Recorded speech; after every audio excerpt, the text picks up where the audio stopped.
Equations. तो वैसे तो आप 10th क्लास में भी क्वाड्रेटिक इक्वेशंस पढ़ के आए हैं, बट इस बार की क्वाड्रेटिक इक्वेशन जो होगी वो थोड़ी अलग होगी। इस बार आप आगे की चीजें पढ़ेंगे क्वाड्रेटिक इक्वेशंस में, और क्या क्या हम देख सकते हैं, right?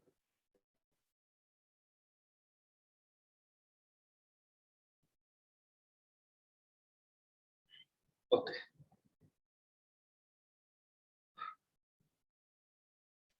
so the topic is quadratic equations with real coefficients. Sir ये इस चैप्टर में, मतलब ये पूरा एक ही चैप्टर है, बस अब चैप्टर का टॉपिक अलग स्टार्ट हो चुका है। इनइक्वालिटीज हमारी पूरी फिनिश हो गई है। अब हमारे पास क्वाड्रेटिक इक्वेशंस, बेसिकली इक्वेशंस के बारे में अब हम पढ़ रहे हैं। तो इक्वेशंस जो स्टार्ट होती है सबसे पहले क्वाड्रेटिक इक्वेशन स्टार्ट होगी, उसके बाद हम थ्योरी ऑफ इक्वेशंस पढ़ेंगे जिसमें हम क्यूबिक इक्वेशंस पढ़ेंगे या फिर हायर डिग्री इक्वेशंस पढ़ेंगे। तो सब इसी चैप्टर में। हमने स्टार्टिंग में याद है आपको कि पूरा नाम लिखवाया था चैप्टर का, तो लिखवाया था शायद inequalities, quadratic expression and theory of equations. हाँ सर, हाँ सर। तो अब इस चैप्टर का मतलब सेकंड पोर्शन स्टार्ट हो चुका है। हाँ सर। सर वो जो रिलेशन फंक्शन आप करा रहे हो उसमें सर, वो कब होगी उसकी नेक्स्ट क्लास? आज ही होगी 9 to 10। उसकी क्लास ना ट्यूसडे होती है और फ्राइडे होती है। अच्छा ठीक है सर। दोनों दिन 9 to 10। तो आज सर वो एक बार कराओगे कंफर्मेशन ले लियो। हाँ, हाँ अरेंज कराएंगे ठीक है। आज। फिर भी एक बार कंफर्मेशन ले लियो निष्कर्ष। ओके ओके, चलिए जी। तो पहले तो वैसे तो हम जानते हैं क्वाड्रेटिक इक्वेशन कैसी होती है। General form of quadratic equation अगर हम बात करें, किसी भी इक्वेशन की, सबसे पहली बात, किसी भी इक्वेशन की जनरल फॉर्म क्या है? जनरल फॉर्म से हमारा ये मतलब होता है कि हम एक ही इक्वेशन के थ्रू जितनी भी क्वाड्रेटिक इक्वेशंस पॉसिबल है उन सबको रिप्रेजेंट करके दिखा दें। इक्वेशन एक ही लिखें, अब इसी इक्वेशन में कुछ कुछ चीजें, कुछ कुछ पैरामीटर्स चेंज होते रहेंगे, बट ये एक इक्वेशन सारी क्वाड्रेटिक इक्वेशंस को दिखा सकती है। ये होती है जनरल फॉर्म किसी भी चीज की। तो अगर आप general form of linear equation निकाल रहे हैं तो आप एक ऐसी इक्वेशन लिखना चाहते हैं जिसके थ्रू आप सारी की सारी लीनियर इक्वेशंस को रिप्रेजेंट कर सके। अब मेरे पास क्वाड्रेटिक, चलो मैं आपको बिल्कुल बेसिक से बताता हूँ ये बात कि अगर मुझे कभी भी किसी इक्वेशन की जनरल फॉर्म लिखनी है तो कैसे मैं लिखूंगा। अगर मुझे किसी भी इक्वेशन की जनरल फॉर्म लिखनी है, सबसे पहली बात तो मुझे ये पता होना चाहिए कौन सी तरीके की इक्वेशन है। लाइक यहाँ पे है मेरे पास क्वाड्रेटिक इक्वेशन। क्वाड्रेटिक इक्वेशन यानी कि हाईएस्ट डिग्री, हाईएस्ट पावर या फिर degree of the equation will be 2। कोई भी एक वेरिएबल पकड़ लो, जो आपकी मर्जी। जनरली हम x लेते हैं तो मैं x ले रहा हूँ, यानी कि x की पावर हाईएस्ट होनी चाहिए 2। अगर x की पावर हाईएस्ट 2 हो सकती है तो इससे पावर छोटी भी हो सकती है, x की पावर 1 भी हो सकती है और x की पावर 0 भी हो सकती है, राइट? अगली बात, x की पावर 2, x की पावर 1, x की पावर 0, ठीक है जी, तीनों पॉसिबल। x की पावर 2 का कोई भी कोफिशिएंट हो सकता है, इस कोफिशिएंट को मैं बोल देता हूँ a। x की पावर 1 का कोई भी कोफिशिएंट हो सकता है, इसको मैं बोल दे रहा हूँ 1, सॉरी b। और x की पावर 0 का कोई भी कोफिशिएंट हो सकता है, इसको मैं बोल दे रहा हूँ c इज इक्वल्स टू 0। अगर कभी भी इक्वेशन आपको अपनी तरफ से लिखनी है तो इक्वेशन का तो मतलब ही है कि इक्वल्स टू आना चाहिए, इक्वल्स टू 0। अगर ऐसी कोई भी इक्वेशन होगी तो देखो मैं इसको और शॉर्ट फॉर्म में लिख सकता हूँ। इसे तो मैं लिख दूंगा ax स्क्वायर, bx की पावर 1 लिखने का कोई पॉइंट नहीं है, कोई सेंस नहीं है, bx लिख सकते हैं इसको। और x की पावर 0 इज 1, तो मैं इसे लिख सकता हूँ सिर्फ c। तो ये हमारे पास कोई भी general form of quadratic equation बनेगी ax square plus bx plus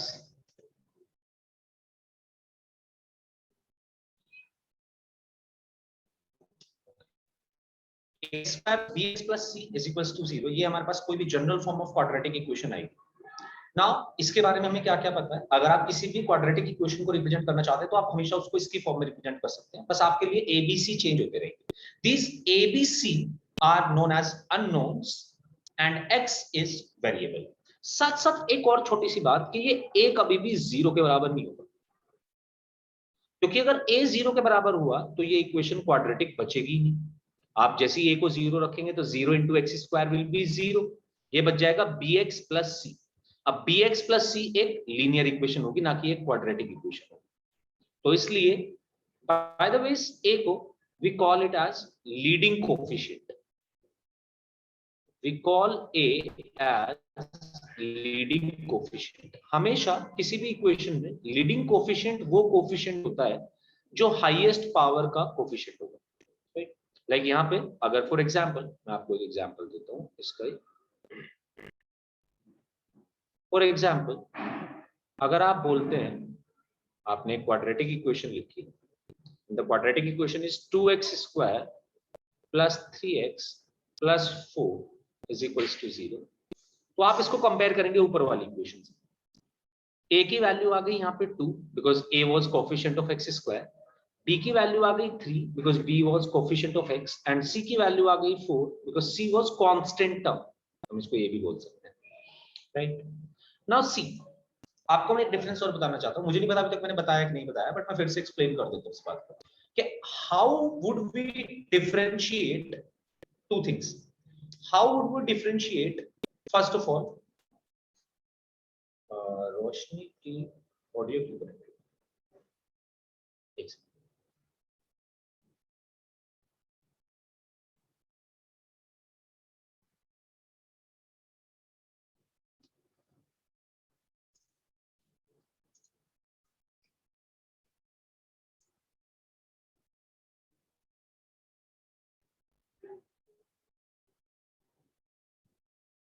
Okay, so I'm telling you what is the difference between unknowns and variables. Variable तो एक ऐसी चीज होती है जो एक ही इक्वेशन के लिए बहुत सारी वैल्यूज ले सकती है। लाइक फॉर एग्जांपल ये जो आपके सामने इक्वेशन लिखी हुई है 2x square plus 3x plus 4 is equals to 0, आप इसमें x को जो पुट करना चाहें वो पुट कर सकते हैं। आप इसमें x की जो वैल्यू चाहें वो पुट कर सकते हैं।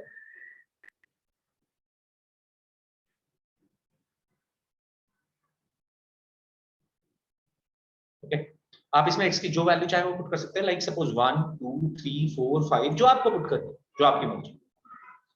बट इसी इक्वेशन के लिए a b c की वैल्यू फिक्स है। ये for this equation, for this particular equation a is 2 b is 3 c is 4, यानी कि unknowns are those values which cannot change in a single equation and variables vary in a single equation only. एक ही equation के लिए variables बहुत सारी values ले सकता है, बट एक ही इक्वेशन के लिए अननोन हमेशा एक ही वैल्यू लेगा। तो here a b c are unknowns while x is our variable.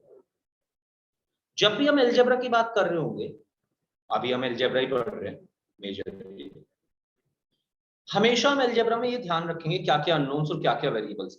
Like आपने कॉम्प्लेक्स नंबर पढ़ा, कॉम्प्लेक्स नंबर में आपके पास वेरिएबल था z, that is real part और इमेजिनरी पार्ट, ठीक बात।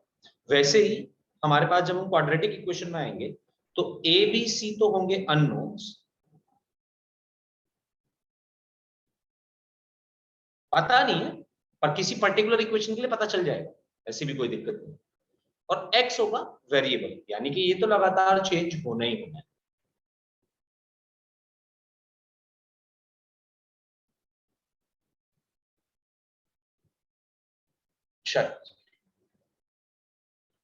अब इसके बाद अपन बढ़ते हैं थोड़ा प्रॉपर्टीज की तरफ। हमें यहाँ पे क्या क्या पता था, यहाँ पे हमें एक बात तो मैं आपको पहले बताना चाहता हूँ अपनी तरफ से, ये जो ABC हैं ये कांस्टेंट्स हैं और ये ABC हमेशा रियल नंबर्स को बिलोंग करेंगे।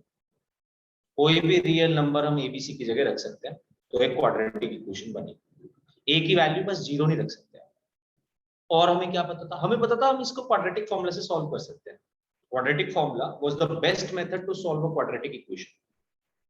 सबसे अच्छा मेथड क्वाड्रेटिक फॉर्मूला ही है, क्योंकि ये आपको हमेशा बता देगा आपकी क्वाड्रेटिक इक्वेशन सॉल्व हो रही है नहीं हो रही है। फर्स्ट ऑफ ऑल अगर नहीं हो रही है तो मतलब इमेजिनरी रूट्स बन रहे होंगे, जो कि हम पढ़ के आए थे कॉम्प्लेक्स नंबर में, इस तरीके से निकालेंगे ये भी हमने पढ़ा था। इजी है, बस कुछ नया काम नहीं है। अगर आप नेगेटिव रूट को निकालना सीख गए तो आप रूट भी निकालना सीख गए, किसी इमेजिनरी मतलब किसी इमेजिनरी रूट्स भी निकाल सकते हो आप किसी भी इक्वेशन के। तो सबसे पहली बात हमें यहाँ पे क्या पता है, डी पता है। क्या होता है जी D, B square minus 4ac होता है। डी को क्या बोलते हैं, डिस्क्रिमिनेंट।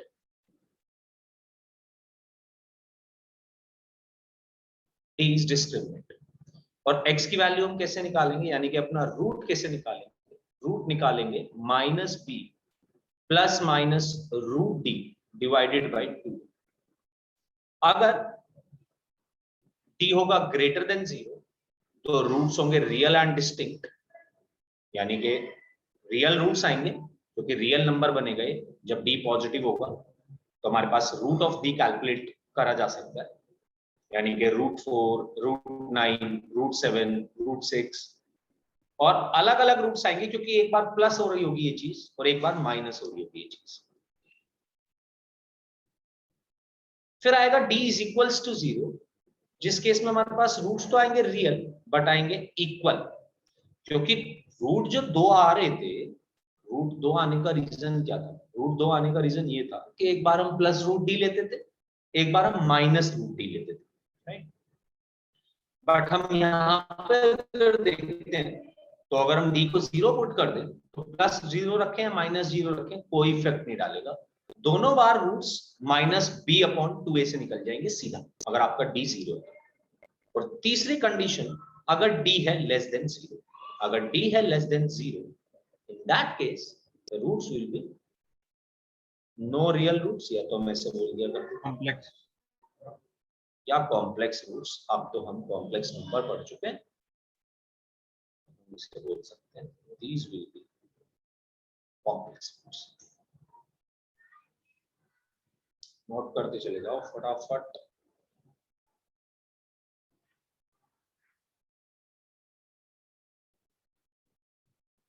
और फिर हम इसके बारे में कुछ इंपॉर्टेंट पॉइंट्स लिखते हैं जो हमें पता होना चाहिए बिफोर मूविंग फॉरवर्ड, और साथ साथ हम उनको समझते भी चलेंगे कि क्या हम बोल रहे हैं हर पॉइंट। ये बातें तो हमारी पुरानी इंफॉर्मेशन है सारी, बस एक चीज मैंने आपको नहीं बताई है, लीडिंग कोफिशिएंट। किसी भी इक्वेशन में लीडिंग कोफिशिएंट वो बोला जाता है अगर कोई क्यूबिक इक्वेशन होगी तो उसमें x क्यूब का जो कोफिशिएंट होगा उसको हम लीडिंग कोफिशिएंट बोलेंगे। अगर कोई बाइक्वाड्रेटिक इक्वेशन होगी तो उसमें x की पावर 4 का जो कोफिशिएंट होगा उसको हम लीडिंग कोफिशिएंट बोलेंगे।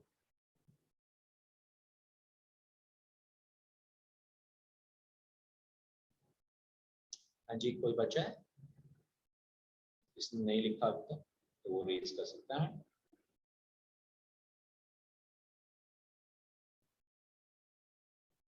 सर आप उसका क्या कह रहे थे लीडिंग कोफिशिएंट का? आवाज कट गई थी। लीडिंग कोफिशिएंट में ये बता रहा था कि किसी भी इक्वेशन के लिए लीडिंग कोफिशिएंट वो कोफिशिएंट होता है जो भी उसके हाईएस्ट पावर का कोफिशिएंट होता है। लाइक यहाँ पे जो एक क्वाड्रेटिक इक्वेशन दी गई है तो इसमें हाईएस्ट पावर जो यूज हुई है वेरिएबल की वो है x²। तो x² का जो भी कोफिशिएंट है वो लीडिंग कोफिशिएंट है। लीडिंग मतलब जो सबसे पहला कोफिशिएंट, और सबसे पहला कोफिशिएंट अगर हम स्टैंडर्ड फॉर्म में अरेंज करें, स्टैंडर्ड फॉर्म का ये मतलब होता है कि अगर हम वेरिएबल्स की पावर को डिक्रीजिंग ऑर्डर में अरेंज कर दें, लाइक x² पहले आए, x बाद में आए और फिर कांस्टेंट टर्म आए। फॉर एग्जांपल कोई नहीं बचा है तो मैं इसको रफ करने वाला हूँ और मैं आपको एक इक्वेशन लिख के दिखाता हूँ जिसमें हम लीडिंग कोफिशिएंट देख सकते हैं। क्वेश्चन है find the leading coefficient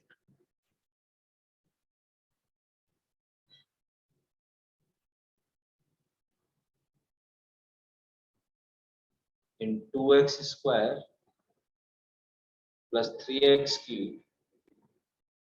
plus 4x plus 7 is equals to 0। सबसे पहले बात, arrange the given equation in standard form।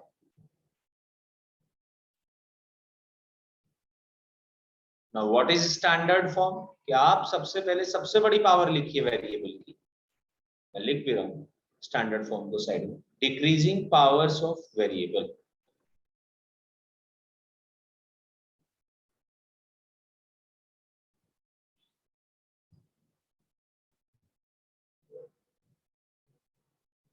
तो अभी जो मुझे इक्वेशन दी गई है वो स्टैंडर्ड फॉर्म में नहीं है।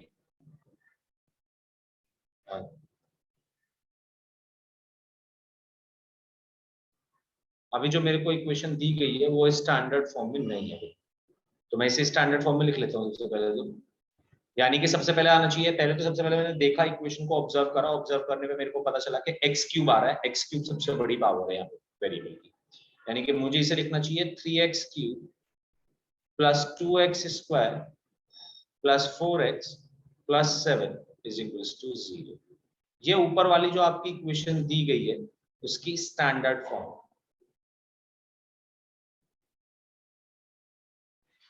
Now the coefficient of the term containing, या तो coefficient of the first term बोल सकते हैं इन स्टैंडर्ड फॉर्म, या coefficient of the term containing highest power of variable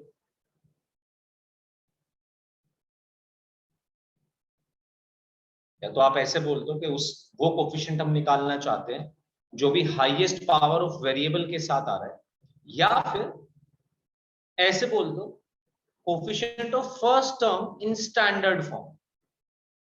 दोनों एक ही बात है, क्योंकि पहली टर्म स्टैंडर्ड फॉर्म में होगी वो जिसका हाईएस्ट पावर होगा।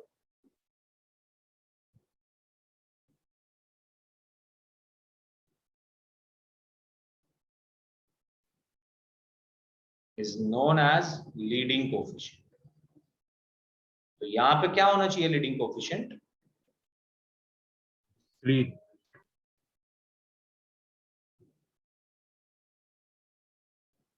इसका मतलब है लीडिंग कोफिशिएंट आया।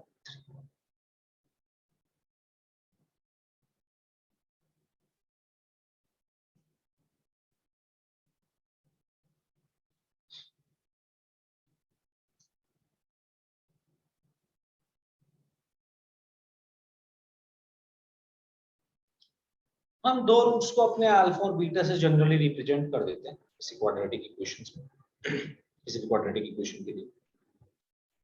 And now we will talk about these alpha and beta, ये जो दो रूट्स हैं। सर लीडिंग कोएफिशिएंट 0 नहीं होना चाहिए ना? और लीडिंग कोएफिशिएंट 0 नहीं होना चाहिए।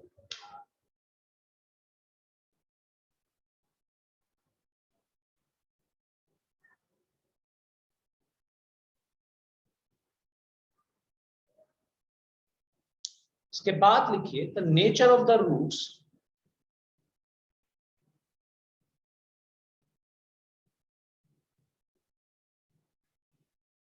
Of a quadratic equation is given below. अब आपको कुछ पॉइंट्स लिखने होंगे, तो जब तक आप तो मैं पूछूंगा तो सिर्फ मुझे बता दीजिएगा यहां तक सभी लोग पहुंच गए हैं कि नहीं पहुंचे।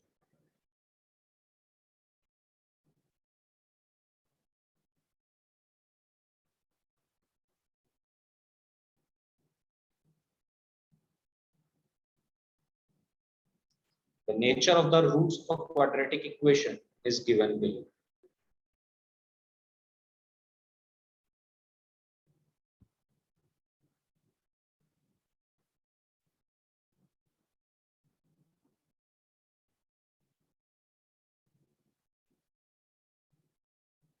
हाँ जी, कोई भी बच्चा है जिस जो यहाँ तक ना लिखा हो तो हैंड रेज कर ले।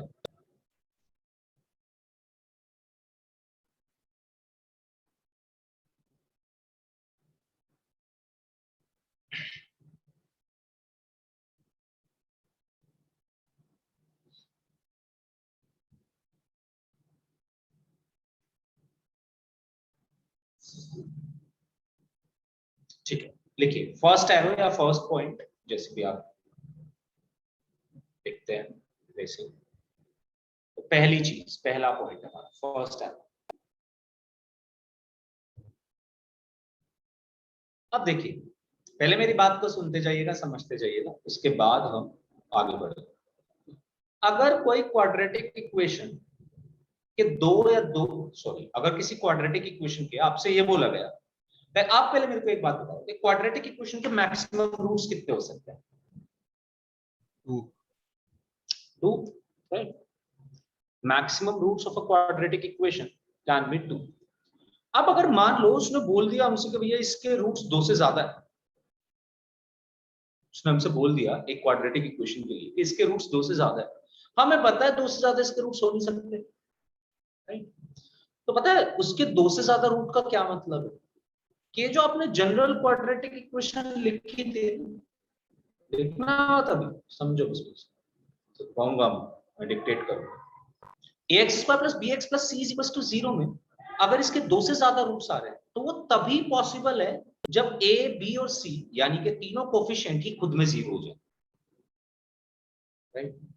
अदरवाइज इसके 2 से ज्यादा रूट कभी भी नहीं हो सकते, क्योंकि हमने पढ़ा है पॉलिनोमियल्स की जितनी डिग्री उतने उसके रूट्स, मैक्सिमम एट मैक्स किसी भी पॉलिनोमियल के उतने रूट्स हो सकते हैं जितनी उसकी डिग्री है, क्योंकि हम उसको एट मैक्स उतने ही लीनियर फैक्टर्स में डिवाइड कर सकते हैं। सिंपल सी बात तो ये है। क्यूबिक के में मैक्सिमम 3 लीनियर फैक्टर्स बना सकता हूं, क्योंकि अगर मैंने 4 लीनियर फैक्टर बना दिए तो वो क्यूबिक नहीं रह जाएगी, वो बाई क्वाड्रेटिक हो जाएगी, राइट। और सर ऐसी कोई भी इक्वेशन।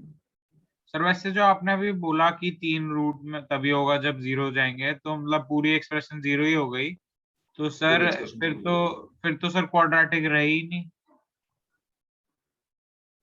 हाँ, सर मैं उसको कह रहा हम हूँ क्वाड्रेटिक बोलते भी नहीं है, उसको हम बोलते हैं आइडेंटिटी इन एक्स। उसको हम बोलते भी नहीं है क्वाड्रेटिक, उसको हम आइडेंटिटी इन एक्स बोलते हैं। फर्स्ट पॉइंट यही है। और सर अगर हम 0 रख दें तो हम कितने भी रूट्स बोल सकते हैं, क्योंकि हाँ, तो उसके इनफाइनाइट रूट्स होंगे। मोर देन 2 रूट्स अगर किसी के लिए बोल दिया गया तो फिर वो हर केस में 0 ही हो रही होगी, वो तो खुद ही 0 बन रही होगी। 0 बराबर 0 आ रहा होगा हर केस में, तो एक्स की कितनी भी वैल्यू रखता चला जाए। ओके, सर लिखिए पहला पॉइंट। तो if a quadratic equation, if a quadratic equation has more than 2 roots, if a quadratic equation has more than 2 roots,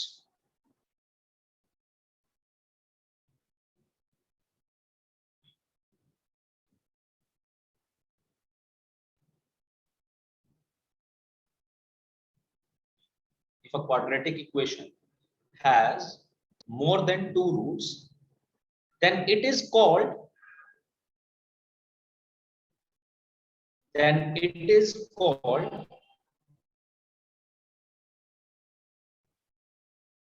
then it is called an identity in X, an identity in X.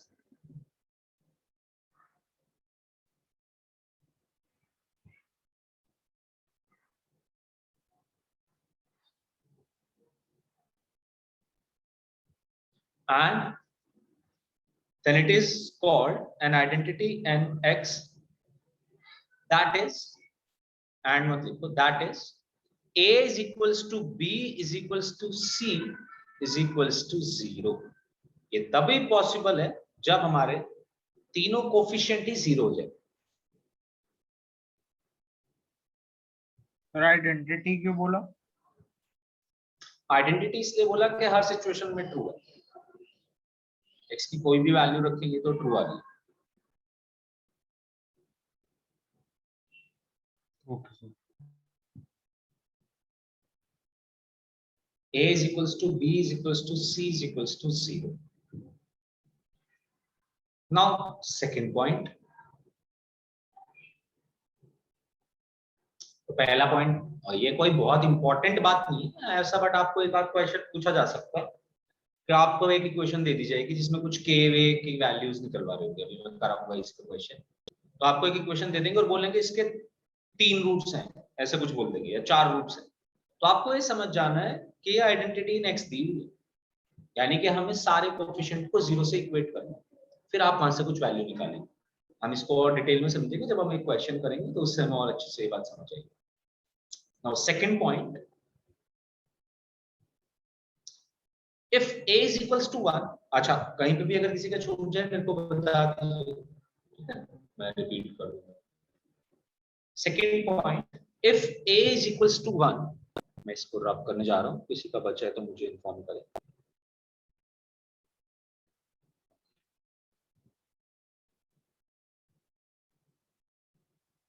If a is equals to 1 और b और c जो है हमारे हैं integers, if a is equals to 1 and b and c belongs to integers, b और c दोनों integral value है कुछ,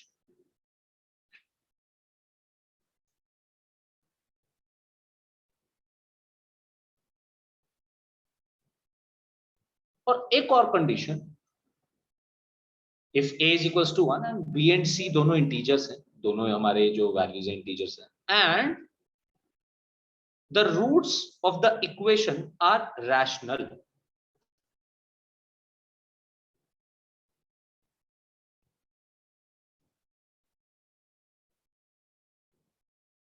कि आप जिस क्वाड्रेटिक इक्वेशन की बात कर रहे हैं उसके रूट्स हैं रैशनल, और उसमें a की वैल्यू है 1, b और c की वैल्यू है कोई ना कोई इंटीजर। सॉरी,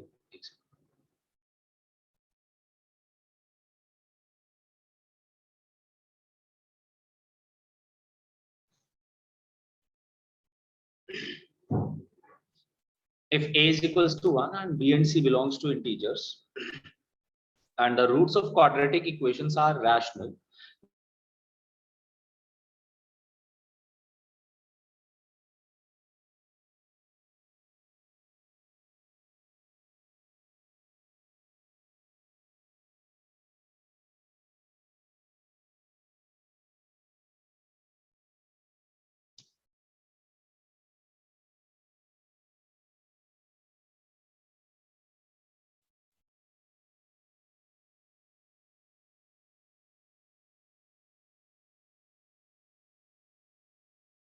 आप समझिएगा मेरे साथ इस बात को। ये कह रहे हैं हमारे पास यहाँ पे a की वैल्यू 1 है, तो अगर a की वैल्यू 1 है तो देखो इसके रूट क्या ये हो जाएंगे, इसमें a अगर मैं 1 पुट कर दूं तो minus B plus minus B square minus 4c, ठीक है जी, अपॉन 2। और कह रहा है b और c इंटीजर्स हैं, ठीक है, b और c की कोई इंटीग्रल वैल्यू है जो भी है, और इस क्वाड्रेटिक इक्वेशन के रूट्स रैशनल है। उसका इस बात से क्या मतलब है मैं आपको बता देता हूं। Roots of quadratic equation rational तब होंगे जब ये रूट वाली जो वैल्यू है ये एक परफेक्ट स्क्वायर है, यानी कि बी स्क्वायर माइनस 4c एक परफेक्ट स्क्वायर है, ठीक है। अब बी स्क्वायर माइनस 4c अगर एक परफेक्ट स्क्वायर होगा तो ये रूट पूरा पूरा सॉल्व हो जाएगा, रूट्स आ जाएंगे कुछ ना कुछ रैशनल।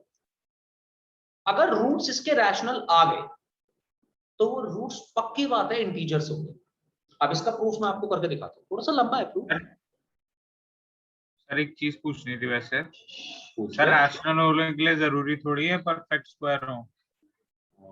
तो फिर मतलब परफेक्ट स्क्वायर ही होना जरूरी, तो बता फिर कैसे हो सकता है दूसरी सिचुएशन। सर अगर जैसे कोई और हम रूट 6 ले लें, या वो रूट 6 जैसे अगर हम ले लें या कोई और सर ले लें, तो और अगर वो सर टर्मिनेटिंग ना हो बट रिपीटिंग हो तो सर नहीं सर, कैसे तो होते हैं irrational numbers? Sir non terminating non repeating. Root 6 कैसा नंबर है? रूट 6 क्या लगता है तेरे को, रैशनल है इरैशनल? रूट 6 का पता नहीं सर, मैंने याद नहीं की वैल्यू। मतलब सर मेरा मतलब था कि कोई अगर ऐसा नंबर हो जिसका रूट लेके अगर रिपीटिंग। अच्छा मुझे उससे पहले एक बात बता, सॉरी यार मैं भूल गया, मैंने तुम्हें ये बात नहीं बताई क्या आज तक? you don't know rational and irrational numbers थे अभी तक? क्या हमने कभी रैशनल और इरैशनल नंबर्स पे डिस्कशन किया है क्लास में? नहीं सर। अच्छा तो तू बता मेरे को, चल तेरे हिसाब से इरैशनल नंबर्स क्या होते हैं?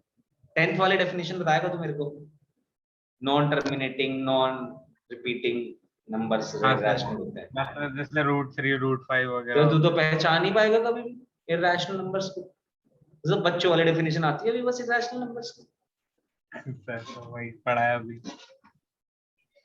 चल ठीक है, सॉरी मेरी गलती है, मैंने तुम्हें कभी हमारा डिस्कशन बहुत सारी क्लासेस में हो चुका है वैसे हमारा रैशनल नंबर्स का डिस्कशन, मुझे लगा हमारा इसमें भी हो चुका होगा। मैं तो ये बात बताता हूँ 11th में आते ही तुम्हें पहले ही बताया था मैंने, तुम्हारे आईक्यू पे तो काम करना ही पड़ेगा, वही मेन चीज है।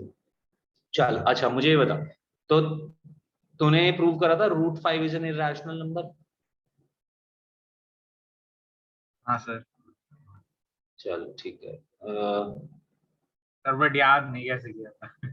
अरे नहीं कर, याद नहीं करा, याद बात नहीं करा, मुझे नहीं याद, तुझे क्या याद है? रटने थोड़ी थे वो, मतलब पता है मुझे तो, बट उसका कोई पॉइंट नहीं। उसको याद करने के लिए हमें अर्थमेटिक थ्योरम लगानी पड़ती थी, रूट 5 को a अपॉन b मानते थे, फिर स्क्वायर करते थे, फिर बोलते थे a और b दोनों को प्राइम है, फिर बोलते थे, फिर से दोबारा एक चीज अर्थमेटिक थ्योरम लगा के हम बोला करते सर थे वो कुछ m कुछ मान करके। लेते थे कॉमन, फिर मल्टीप्लाई करके। पर उससे हमें कोई मतलब नहीं, तू टेंशन मत, उसकी हमें बिल्कुल जरूरत नहीं। मुझे एक बात बता, तूने रूट 5 इरेशनल नंबर तो प्रूव कर दिया, तो क्या मैं ये बोल सकता हूँ, एक एक डेफिनेशन है, ठीक है, कि p अपॉन q की फॉर्म में हमेशा रैशनल नंबर को एक्सप्रेस कर सकते हैं? Yes sir. तो क्या ये रूट 5 को मैं रूट 5 अपॉन 1 नहीं लिख सकता था? तो ये तो रैशनल होना चाहिए, p अपॉन q 1 तो है। अब देखते हैं तेरी डेफिनेशंस कितनी स्ट्रांग है। नहीं सर, वो इंटीजर्स होने चाहिए ना p and q। चलो बढ़िया है। पहली बात तो कि हमें p और q यहाँ पे दोनों इंटीजर्स होने चाहिए। सभी लोग सुनते रहना इस डिस्कशन को, ठीक है, इससे आप कुछ कुछ चीजें सीखने वाले हो। तो पहली बात तो देखो, p अपॉन q की फॉर्म में हम जितने भी नंबर्स होते थे उन सबको रैशनल बोल दिया करते थे। तो मेरा पहला क्वेश्चन आप लोगों से यही होता है कि रूट 5 को हमने रैशनल प्रूव करा, मतलब इरेशनल प्रूव करा, बट रूट 5 को तो मैं रूट 5 अपॉन 1 लिख सकता हूँ, तो ये तो p अपॉन q की फॉर्म बन गई। तो आपको ये बात हमेशा याद रखनी है कि p और q वहां पे इंटीजर्स थे, रूट 5 का आंसर इंटीजर नहीं आएगा, कुछ ना कुछ डेसिमल में आएगा, ठीक है। तो मेरा दूसरा क्वेश्चन अब इसके बाद ये आता है कि मान ले तेरे को नहीं दिया मैंने नंबर नॉन टर्म डेसिमल में, डेसिमल में दिया होता तो तुमने डेफिनेशन लगा ली होती कि हाँ जी नॉन टर्मिनेटिंग नॉन रिपीटिंग जो डेसिमल्स होते हैं वो अपने सारे के सारे इरेशनल नंबर्स को रिप्रेजेंट करते हैं। बट तुम्हें क्या लगता है कि सिर्फ वही नंबर्स तुम्हें हमेशा मैं डेसिमल में नंबर दिखाता रहूंगा और तभी तुम इरेशनल को पहचान पाओगे? अगर मैंने नंबर ऐसे लिख दिया 7 की पावर 1/4, तो तुम्हें पता है नंबर रैशनल है कि इरेशनल है? अब तुम तो फिर से कहोगे कि सर हमें डेसिमल में कन्वर्ट करके दिखा दो, तो हम बता देंगे, पक्की बात है कि ये रैशनल है या इरेशनल है। बट ऐसे थोड़ी ना मिलेंगे हमें नंबर्स। अब जैसे जैसे हम आगे की क्लासेस में बढ़ते जाएंगे तो हमें वो डेफिनेशन हमारी सफिशिएंट नहीं है, मैं कहना ये चाहता हूँ, बिल्कुल सफिशिएंट नहीं है, मतलब लाइक कि वो तो उससे तो हम बहुत सारी चीजें नहीं पता कर पाएंगे। बहुत बारी हम रैशनल और इरेशनल नंबर्स को पता ही नहीं कर पाएंगे कि ये रैशनल है या इरेशनल, ठीक है। तो रैशनल और इरैशनल का पता करने के लिए एक दूसरी डेफिनेशन जानने की तुम्हें बहुत जरूरत है। अब वो दूसरी डेफिनेशन क्या है? डेफिनेशन ये है कि सपोज अगर मेरे पास कोई नंबर है और मैंने उसकी कोई पावर ली, ध्यान से सुनते रहना मेरी बात, दो तीन चीजें तुम्हें इसमें पकड़नी है, मतलब दो तीन चीजें तुम्हें जाननी है तभी तुम पता कर पाओगे। पहली बात, बहुत सारे बुक्स में डेफिनेशन अलग अलग तरीके से दी होती है, पहली बात तो बहुत सारी बुक्स में मिलेगी नहीं, बट जो अच्छी बुक्स होगी जहां पे तुम ढूंढ ढांड के निकालोगे डेफिनेशन को, तो वहां पे ऐसे ऐसे डेफिनेशन दी हुई है कि ये प्राइम नंबर होना चाहिए। पर मैं तुम्हें करेक्ट डेफिनेशन जो मैं बता रहा हूँ, जो मैं फंडा बता रहा हूँ, उससे तुम्हें समझना है हमेशा। अगर हमें सपोज कोई नंबर दिया और उसकी कोई पावर दी और वो पावर फ्रैक्शन में, ठीक है, अब ऐसे मत बोलना कि फ्रैक्शन तो सर 2/1 भी है, तो उसके लिए मैं बता देता हूँ कि आपको अगर कोई नंबर दिया और उसकी पावर दी और वो पावर फ्रैक्शन में, ऐसा फ्रैक्शन जिसका डिनोमिनेटर ऑब्वियसली जीरो तो हो ही नहीं सकता, डिनोमिनेटर तो कभी भी मैं जीरो कर ही नहीं सकता, बट उसका फ्रैक्शन ऐसा है कि वो हमें फ्रैक्शन जो है उसका डिनोमिनेटर प्लस माइनस 1 नहीं है और फ्रैक्शन के दोनों नंबर्स कोप्राइम है। मैं क्या कह रहा हूं, दोबारा सुनो मेरी बात। मैं कह रहा हूं कि अगर आपके पास कोई नंबर है भैया m, आपने उसकी पावर लिखी p upon q, where q is not equals to plus minus 1, यानी कि आपका डिनोमिनेटर प्लस माइनस 1 नहीं है, क्योंकि अगर डिनोमिनेटर प्लस माइनस 1 हो गया तो फ्रैक्शन ही नहीं हुआ ना इन दैट केस। मैं तो प्रॉपर फ्रैक्शन की बात कर रहा हूं, फ्रैक्शन बनना चाहिए, okay. And p, q are coprimes. तो उर्वशी क्या होते हैं कोप्राइम नंबर, बताएगी?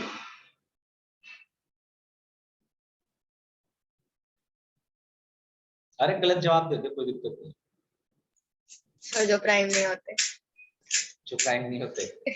परफेक्ट डेफिनेशन मतलब 1 तो एग्जांपल दे चल। 1 अच्छा 1, p और q को प्राइम्स हैं, मतलब ये को प्राइम नंबर आपस में होते हैं, एक पेयर होता है को प्राइम का, अकेला नंबर कोई को प्राइम नहीं होता। सर वो डेफिनेशन ऐसे नहीं याद है। चल मैं बताता मैं हूँ बताऊं? डेफिनेशन क्या है। हाँ हाँ बता बता बता विषय। सर जो दो नंबर है उनके बीच में कोई कॉमन फैक्टर नहीं है।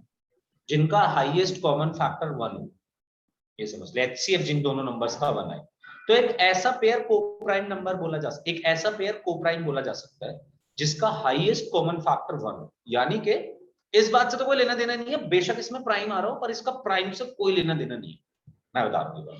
और मेरा हक है इस पे, थोड़ा प्राइम आसपास ही तो है, इसलिए मैं बता रहा हूं, पक्की बात है जो मैं बता रहा हूं तुमसे। कोप्राइम में प्राइम से कोई लेना देना नहीं है, नाम इसका कोप्राइम है, वो दोनों एक दूसरे के लिए कोप्राइम है, मतलब वो दोनों एक दूसरे के लिए प्राइम। कहने का मतलब ये है कि अगर मैं ऐसे कोई भी एक पेयर ऑफ नंबर्स उठाता हूं जिसका कोई भी कॉमन फैक्टर नहीं, यानी कि उनका हाईएस्ट कॉमन फैक्टर 1 है, तो उन दोनों नंबर्स को कोप्राइम बोला जा सकता है। For example 4 and 7। For example अब देखो 4 को प्राइम नंबर नहीं है, 7 प्राइम है, होगा, मुझे इससे भी कोई लेना देना नहीं है। 4 प्राइम नहीं है, 4 is a composite number, but 4 और 7 दोनों को मैं बोल सकता हूं कोप्राइम। फिर से सुनो, एक और एग्जांपल देता हूं। 6 and 77 दोनों को प्राइम नहीं, दोनों प्राइम नंबर नहीं है। 6 के फैक्टर्स 2 और 3, 77 के फैक्टर्स 7 and 11, बट इनका कोई भी कॉमन फैक्टर नहीं है 6 और 77 का। इनका हाईएस्ट कॉमन फैक्टर 1 ही है, अभी भी कोई ऐसा नंबर नहीं जो दोनों को डिवाइड कर दे, कोप्राइम है जी।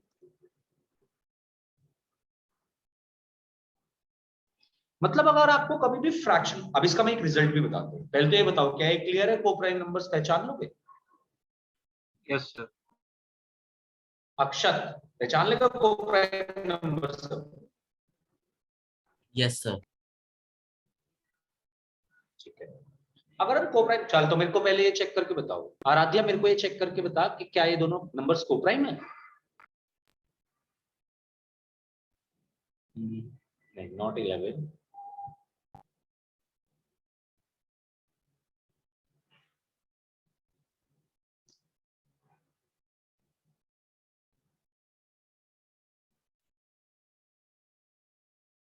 ये दो नंबर्स मैंने लिखे हैं and I want to know कि क्या ये दोनों नंबर्स कोप्राइम है, 15 and 42। Yes sir. कोप्राइम है। तो मतलब तेरा कहने का मतलब है कि इनका कोई कॉमन फैक्टर नहीं?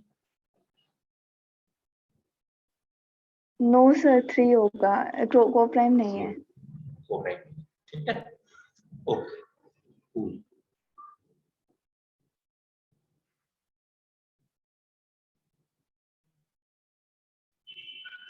आप इसके रिजल्ट सुनो।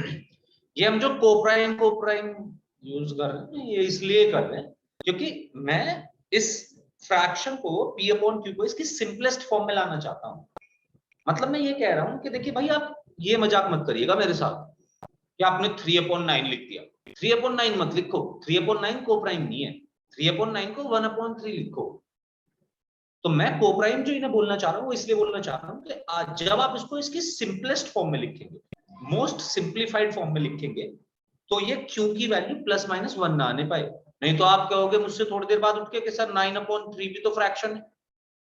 अब ये फ्रैक्शन, अभी तो फ्रैक्शन दिख रहा है, पर 3 से 9 कट जाएगा तो 3 हो जाएगा, ये फ्रैक्शन बचेगा ही नहीं, राइट? इन दैट केस तो मैं इसलिए मैंने ये बात यूज करी कि P और Q कोप्राइम्स होने चाहिए। मतलब आप इसकी मोस्ट सिंप्लीफाइड फॉर्म लेके आ जाओ और तब बताओ मुझे क्या ये फ्रैक्शन बन रहा है।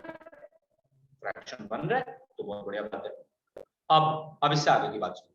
तो इरैशनल नंबर्स, ये है कंप्लीट डेफिनेशन इरैशनल नंबर्स की। Irrational numbers are those numbers जिनकी अगर कोई नंबर है आपके पास और आपने उसकी कोई पावर दी हुई है सपोज, और पावर फ्रैक्शन में जहां पे P अपॉन Q की पावर, P अपॉन Q होना चाहिए फ्रैक्शन, P और Q कोप्राइम होने चाहिए, Q की वैल्यू ±1 नहीं होनी चाहिए, और आप इस पावर को सॉल्व नहीं कर पा रहे हैं, तो ये नंबर इरैशनल।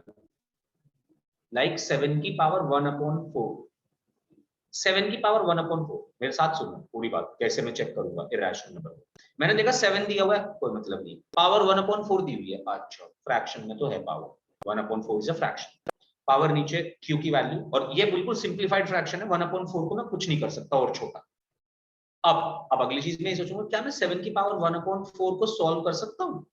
कोई तरीका है आपके पास इसको सॉल्व करने का? मतलब कैलकुलेट नहीं कह रहा मैं, कैलकुलेट करने का तो तरीका हम निकाल लेंगे, वो कर सकते हैं, बहुत लेंदी तरीका आएगा, कोई बात नहीं, उससे मतलब नहीं है। पर मैं ये नहीं कर आपसे कि आप इसे कैलकुलेट करने बैठ जाओगे, तो बहुत बड़ी बदतमीजी है अगर मैं इसे कैलकुलेट करने के लिए कह रहा हूँ आपसे। ना आपको करना है कभी भी, मैथ्स तो नहीं कराएगा, मैथ्स कभी नहीं कराएगा ये सब हरकतें आपसे, बदतमीजी वाली हरकतें। 7 की पावर 1/4 को कैलकुलेट नहीं करना। मैं ये कह रहा हूँ कि क्या हम इसे सॉल्व कर सकते हैं, लाइक मैं ये कहना चाहता हूँ कि अगर मैं 16 की पावर 1/4 लिखता आपके सामने और मैं आपसे पूछता क्या हम इसे सॉल्व कर सकते हैं, तो आप कहते हैं हाँ जी बिल्कुल कर सकते हैं सॉल्व। कैसे कर सकते हैं? 16 को लिखो 2 की पावर 4, इसकी होल पावर 1/4, 4 से 4 कैंसिल, बचा क्या 2 की पावर 1, आंसर क्या आया 2।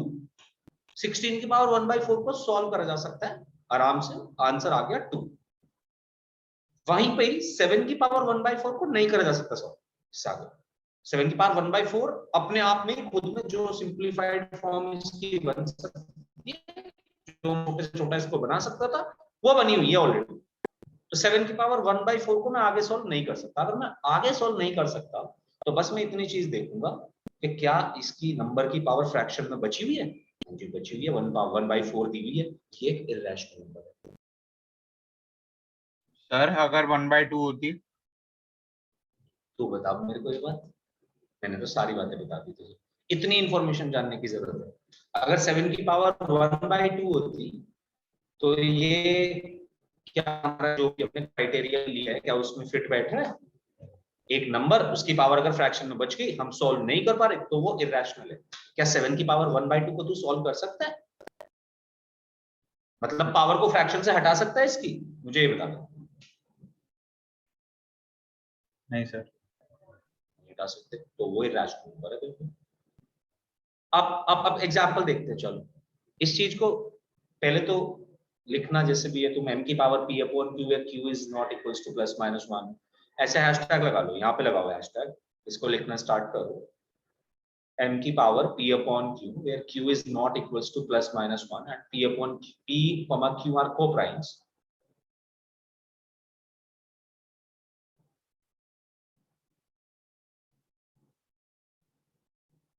Co-primes के ब्रैकेट में लिख लेना two numbers whose HCF is 1, यानी कि कोई भी कॉमन फैक्टर ना हो, या to numbers who does not have who don't have a common factor,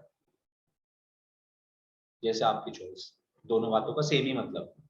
थोड़ा मैथमेटिकल उसमें लिखूंगा, टेक्निकल टेक्निकलिटीज में, तो HCF वाली बात लिख सकता हूँ। थोड़ा देसी लिखेंगे अपने आप को समझाने के लिए, तो ऐसे लिखो, तो आपकी चॉइस है। To numbers who do not have a common factor.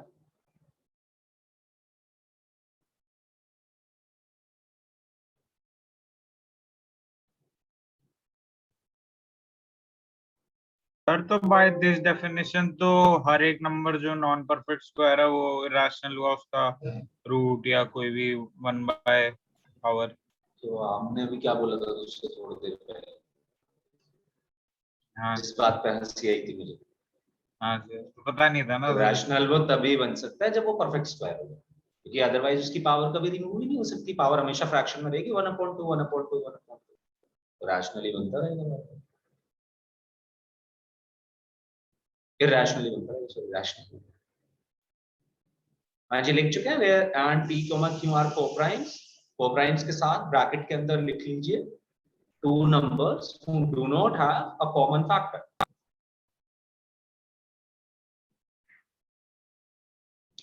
is known as, या is will be an irrational number। इस m की पावर p अपॉन q की बात कर रहा हूं मैं, ये तो इसके साथ था सारा डिस्कशन जो अभी लिखा है, p अपॉन q के बारे में डिस्कशन था ये तो। और हम बात जो कर रहे हैं वो m की पावर p अपॉन q की बात कर रहे हैं। तो m की power p upon q will be an irrational number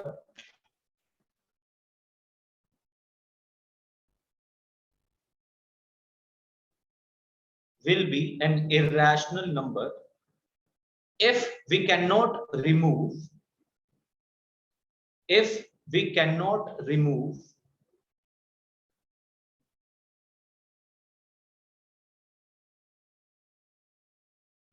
if we cannot remove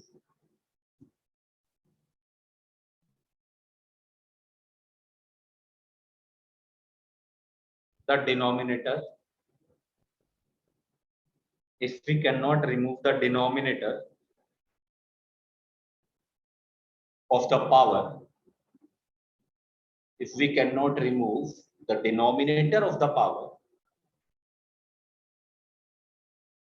using laws of exponent, using laws of exponent,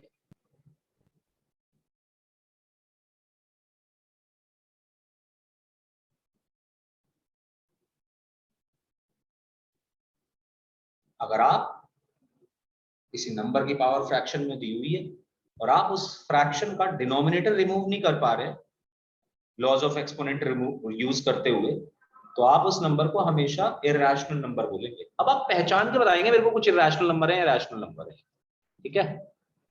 चलो मैं कुछ क्वेश्चन देता हूं तुम्हें and check whether these numbers are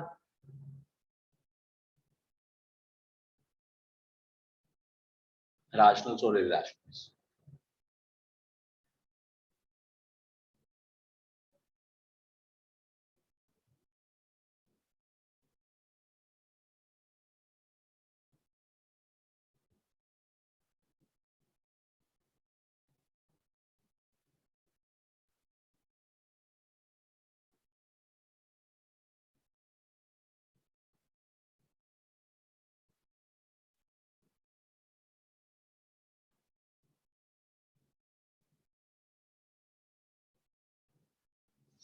चलो एक एक 5 लोग है ना क्लास में आज, ठीक है?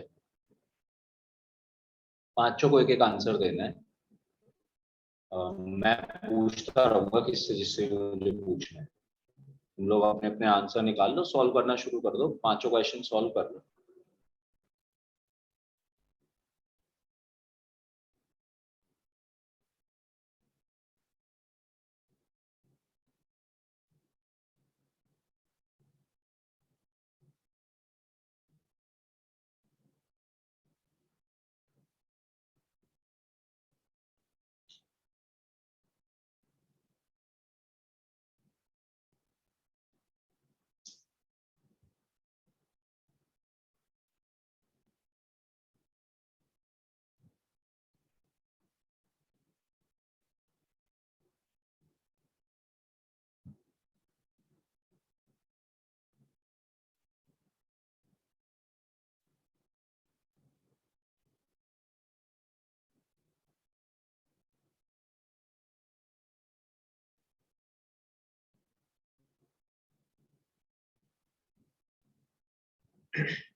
तो ऋषिक फर्स्ट क्वेश्चन करा? हाँ सर। कैसे कर रहा है पहले ये एक्सप्लेन कर, ये नहीं पूछना रैशनल है इरैशनल। सर मैंने 324 को प्राइम फैक्टराइजेशन कर दिया। ये सभी लोग जान लो करना क्या चाहिए, कैसे हम सॉल्व करें। सबसे पहले आप प्राइम फैक्टराइजेशन करो, आपको नंबर दिया होगा कोई ना कोई, उसके प्राइम फैक्टर्स निकाल लो भाई। जब आप प्राइम फैक्टर्स निकाल लोगे तो आप सबसे छोटे नंबर की पावर में निकाल लोगे उसको। अब आपका हाईएस्ट पावर जितना भी रिड्यूस जो भी हो सकता है वो यही है भाई, इससे ज्यादा कुछ नहीं हो सकता इसमें। अगर आपको कभी भी प्राइम नंबर दे दिया ना, एक और बात, अगर आपको कभी भी अंदर प्राइम नंबर दे दिया और उसकी कोई भी पावर फ्रैक्शन में लिखी हुई है, वो तो हमेशा इरैशनल है, सोचने की बात ही नहीं है कुछ। ये डेफिनेशन दी भी जाती है बुक्स की कि अगर प्राइम नंबर और उसकी पावर फ्रैक्शन में दी हुई है तो वो इरैशनल है। बट हमेशा प्राइम नंबर नहीं होगा ना मेरे दोस्त। नंबर तो 6 भी दे सकते हैं, 6 की पावर 1/2, 6 की पावर 1/2 भी तो इरैशनल नंबर ही है, प्राइम तो नहीं है 6।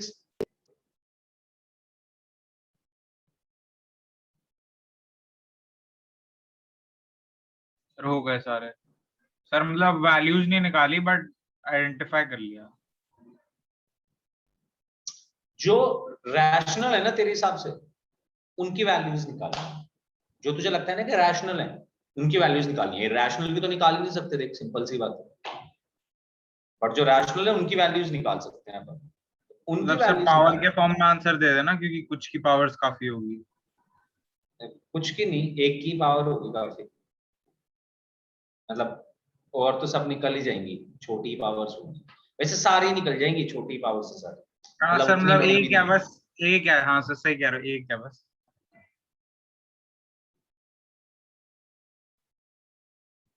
उर्वशी फर्स्ट का आंसर बता दीजिए जरा मेरे को। 324 की पावर 1/4 अगर रैशनल है तो सीधा आंसर बता दो कि जी ये आंसर आ रहा है, और अगर इरैशनल है तो बता दो इरैशनल।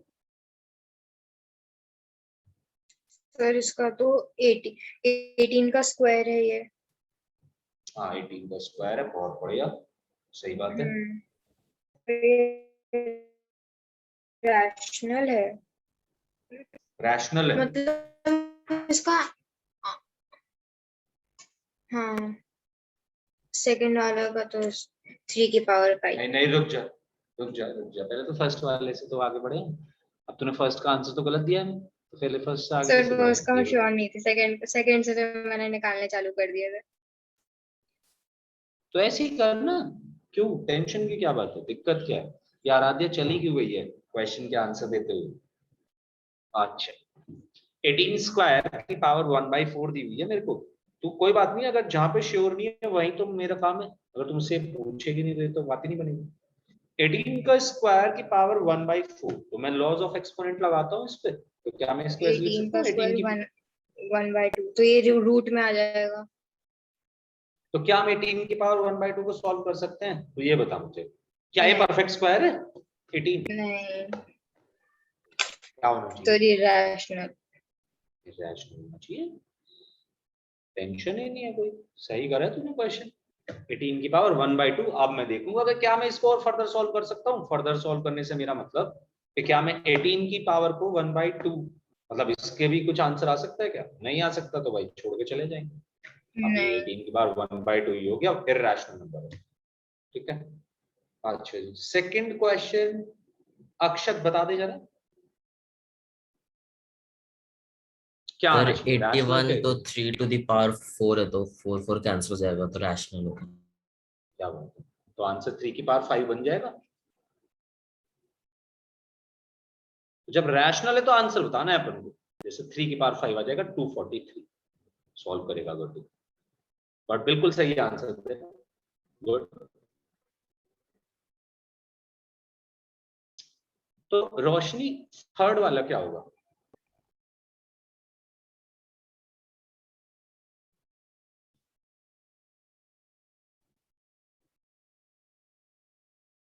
सिक्सटीन की पावर 4/5, इरैशनल है कि इरैशनल?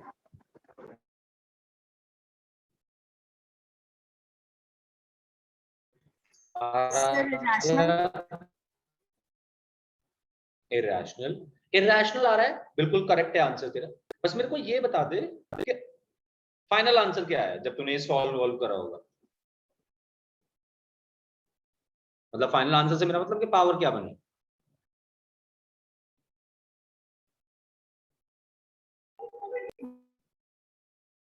कोई बात नहीं, घबरा मत, जो भी आंसर है बता दे।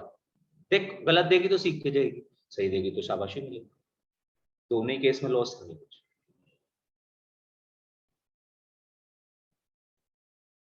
अच्छा चल 16 के प्राइम फैक्टराइजेशन बता मेरे।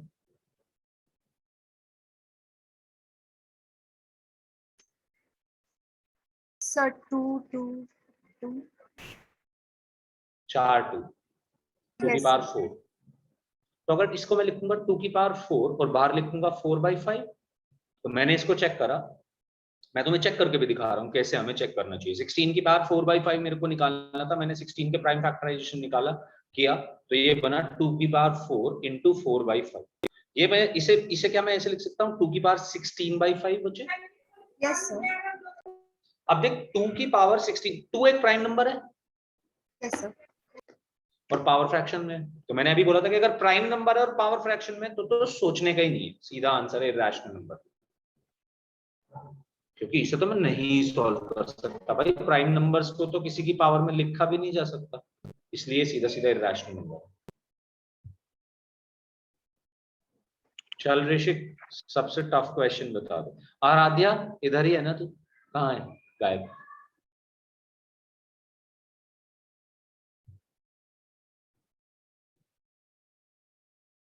Aaradhya am I audible? Yes अभी सर। पूछूंगा ऋषिक। ओके ऋषिक चल सबसे टफ क्वेश्चन बता, फोर्थ। सर बड़ी मेहनत के बाद 11 आया आंसर। गुड, यही मेहनत मैं चाहता था। तो रैशनल नंबर है ये तो क्लियर है। देखो 121 को मैं 11 स्क्वायर लिख सकता हूँ। 11 स्क्वायर लिखूंगा, 2 से 2 कैंसिल हो जाएगा, 11 की पावर 1 बन जाएगी, तो रैशनल नंबर है। चलो फिफ्थ भी बता दे, क्योंकि आराध्या तो गायब है।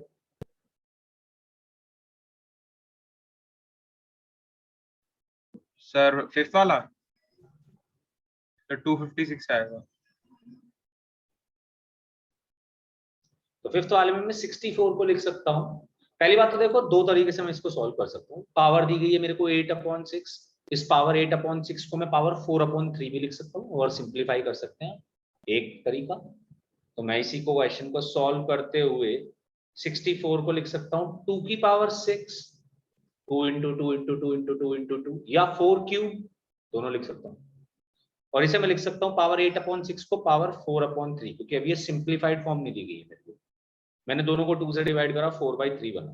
तो ये बना, 3 से 6 को कैंसिल करा तो ये बचा 2, 2 4 जो हुआ 8, तो ये बना 2 की पावर 8। 2 की पावर 8 मुझे तो यही देख के पता चल गया था, मतलब आप लोगों को यहीं से पता चल चुका है कि 2 की पावर 8 दिया हुआ है, पावर फ्रैक्शन में है ही नहीं, पावर फ्रैक्शन में है ही नहीं तो रैशनल है। अगर रैशनल है तो आंसर क्या है?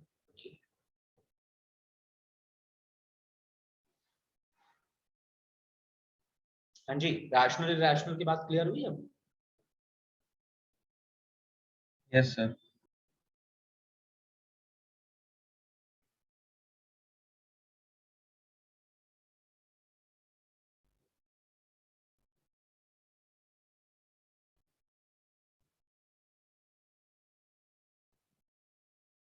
ठीक है जी। अब जो हम बात समझाने जा रहे हैं थोड़ी डिफिकल्ट है भाई, इसको तो ये तो हमारा काम हो गया खत्म।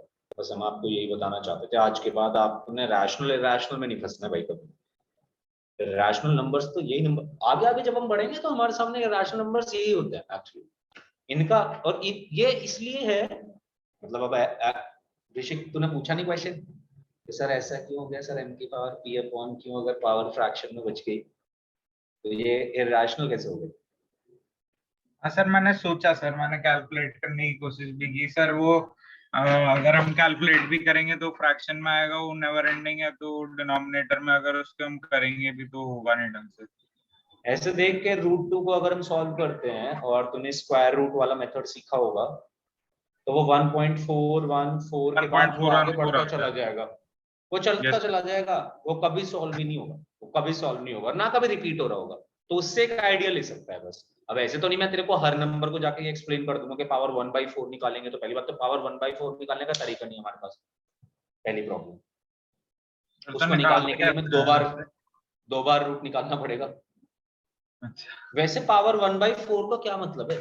पावर 1/4 का यही तो मतलब है कि कोई एक ऐसा नंबर चाहिए जिसकी अगर पावर 4 करूं तो ये नंबर आ जाए। अब मान ले मैं 7 की पावर 1/4 निकालने गया, ऐसे समझ मेरी बात। तो मैंने 7 की पावर 1/4 के लिए मुझे एक ऐसा नंबर चाहिए जिसकी पावर 4 7। अब ऐसा नंबर कोई इंटीजर तो है नहीं यार जिसकी पावर 4 7 हो जाएगी, तो पक्की बात है कि पहली बात तो वो नंबर डेसिमल में आना है, ऐसे समझ इस बात को। हाँ सर, अब जब वो मतलब डेसिमल में आएगा और वो चलता कैलकुलेशन। जाएगा, वो कैलकुलेशन से ही पता चल पाएगी हमें ये बात, जब हम √2 को या किसी भी स्क्वायर रूट को निकालेंगे। तो किसी भी स्क्वायर रूट को निकाल के देख ले, वो देखिए उसके बाद के डेसिमल रिप्रेजेंटेशन कैसे चल रहे हैं, ना तो तेरे को कोई पैटर्न मिलेगा, कभी भी कुछ भी आ जाएगा एकदम से रैंडम। तो 4 1 4 2 3 ऐसे कुछ भी चलता जाएगा मतलब वो, और कोई पैटर्न भी नहीं बन रहा होगा। तो वहां से हमें पता चल जाता है कि यार ये नंबर तो मतलब नॉन टर्मिनेटिंग नॉन रिपीटिंग ही आएंगे जब जब हम पावर फ्रैक्शन में कैलकुलेट करते हैं। ऑल द पावर्स को इन्हें कैलकुलेट करने के लिए हमें कभी ऐसे कैलकुलेट नहीं कराया जाता, साइंटिफिक कैलकुलेटर्स होते हैं। जब हम आगे इनको चल के सॉल्व करेंगे, आगे चल के ये सॉल्व भी करने पड़ेंगे, ऐसी बात नहीं है। इंजीनियरिंग में हमें बहुत सारी चीजें सॉल्व करनी पड़ती हैं, हमारे पास आती हैं बहुत उटपटांग चीजें कि भाई आप निकाल दो 321.4 की पावर 1/10, ऐसे ऐसे क्वेश्चन आएंगे। तो अब हाँ वो सर, हमें मेरा निकालने भाई नहीं फिर है। उसको साइंटिफिक कैलकुलेटर देते हैं पेपर में। बिल्कुल साइंटिफिक कैलकुलेटर अलाउड होता है, वो आप निकाल सकते हैं, उससे आपको कुछ खुद से कैलकुलेट करने की जरूरत नहीं। ओके चलिए, अब हम इसको जरा रब कर दें और हम चलते हैं अपने वापस डिस्कशन। तो हमने कहा था अगर ये रूट्स रैशनल है, रूट्स रैशनल कब होंगे? जब ये हमारा परफेक्ट स्क्वायर बन रहा होगा B square minus 4ac। Although इसकी कोई जरूरत नहीं थी, बस ये तो मैं वैसे ही आपको बता रहा था, हमें इसकी प्रूफ में कोई जरूरत नहीं है। प्रूफ के लिए तो भैया हमें थोड़ा दिमाग ऐसे ही अपना इवन ऑड पे लगाना है बस। अब देखो जरा यहाँ पे b की वैल्यू, पहली बात c चाहे जो हो, c चाहे जो हो, 4c हमेशा इवन होगा, c ऑड हो या c इवन हो मुझे फर्क ही नहीं पड़ता। तो मैं क्या कर रहा हूं, मैं b को एक बार ऑड लेके दिखाता हूं। जब b ऑड होगा तो b स्क्वायर भी ऑड ही होगा, किसी भी ऑड नंबर का स्क्वायर कर हमेशा ऑड ही आएगा। तो जब b ऑड तो इसका मतलब b स्क्वायर भी odd. Odd minus even, odd 7 minus 4 3, odd में से इवन को घटाएंगे तो ऑड आएगा, और ऑड का रूट भी ऑड आएगा। 25 का रूट 5 है, 9 का रूट 3 है, यानी कि अगर b ऑड है, ध्यान से देखना, तो ये पूरा का पूरा रूट सॉल्व होकर ऑड नंबर बना। अगर b ऑड तो b स्क्वायर भी ऑड, और इसका मतलब b स्क्वायर माइनस 4c भी ऑड, और इसका मतलब root over b square minus 4c भी ऑड, और इसका मतलब माइनस b के साथ प्लस। तो अब आप एक ऑड का दूसरे ऑड के साथ एडिशन करो, या एक ऑड का दूसरे ऑड के साथ सब्ट्रैक्शन करो, इवन नंबर ही बनेगा। कोई भी एग्जांपल लेके देख लो फटाफट। 7 3 और ऐड करोगे 10 बनेगा, सब्ट्रैक्ट करोगे 4 बनेगा। एक ही पे बहुत है, क्योंकि हर जगह जनरलाइज्ड कॉन्सेप्ट चलेगा, ऑड ऑड ऑड इवन। तो अगर आपके पास बी ऑड था तो ये दूसरा टर्म जो आया वो भी ऑड आया, और पहला टर्म तो ऑलरेडी ऑड है ही, क्योंकि माइनस बी बनेगा वो। तो minus B plus minus under root of b square minus 4ac, दो ऑड का हम ऑपरेशन कर रहे हैं, या तो एडिशन या सब्ट्रैक्शन, इवन, यानी कि अपॉन 2 करूंगा तो इंटीजर बन जाएगा। भैया इवन नंबर है, डिवाइड कर रहा हूँ 2 से तो इंटीजर ही बनेगा। देख लो, सोच लो। जिस तरीके से मैंने आपको बताई है सारी चीजें उसी ऑर्डर में लिखा है। मैंने इतना बड़ा ही, वैसे मैं डायरेक्ट ही बताना चाहता था, बट मैंने इसीलिए लिखा है कि आप इस बात को समझ लो एक एक स्टेप। और सिमिलर कैलकुलेशन आप इवन के लिए करके देखो, ये चाहता हूं।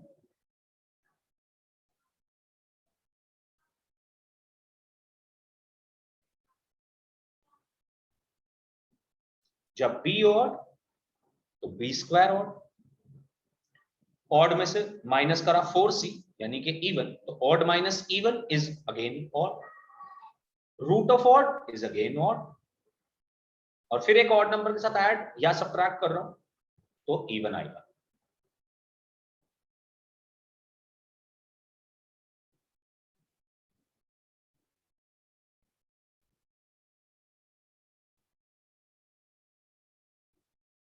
अगले वाले केस में मैं बी को इवन लेके चल रहा हूं। भाई मुझे तो पता नहीं यहाँ पे देखो बी और सी क्या होंगे, तो मैं तो आपको दोनों केस दिखा रहा हूं। बी और सी होंगे तो इंटीजर ही, ये तो शुरू में ही बोल दिया था। इंटीजर होंगे तो दो तरीके के हो सकते हैं, तो ऑड इंटीजर या इवन इंटीजर। ए की वैल्यू 1 है, ए की वैल्यू 1 है तो अपॉन में तो 2 ही रहेगा, यानी कि बस मुझे ये देखना है कि ऊपर वाला नंबर इवन बन रहा है कि नहीं बन रहा है। हर बार बनेगा, ये मैं बता रहा हूँ, बशर्ते कि आपका रूट सॉल्व हो रहा हो। ऐसे तो नहीं कि हाँ अगर रूट ही सॉल्व नहीं हो रहा था इसीलिए उसने बोला कि अगर आपके क्वाड्रेटिक इक्वेशन के रूट्स रैशनल है, यानी कि आपका ये परफेक्ट स्क्वायर है, तो फिर तो पक्की बात है इसका आंसर हमेशा, रूट का आंसर हमेशा इंटीजर ही आएगा, क्योंकि ऊपर वाली कैलकुलेशन आपको कोई ना कोई इवन नंबर ही देगी। जब आप बी को इवन लेंगे तो देखो ये इवन,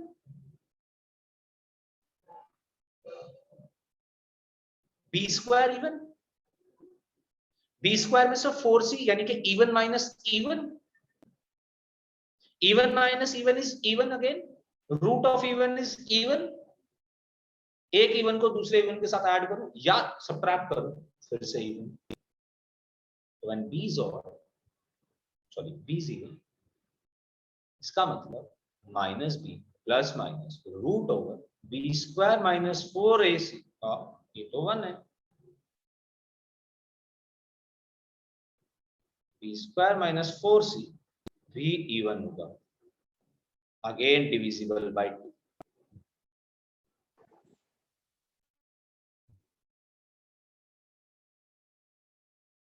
पूछ लो उसका भी कोई कंफ्यूजन। सर तो इस प्रॉपर्टी का यूज तो तभी है जब हमें बस यही जानना हो कि कैलकुलेशन सही किया है नहीं किया है।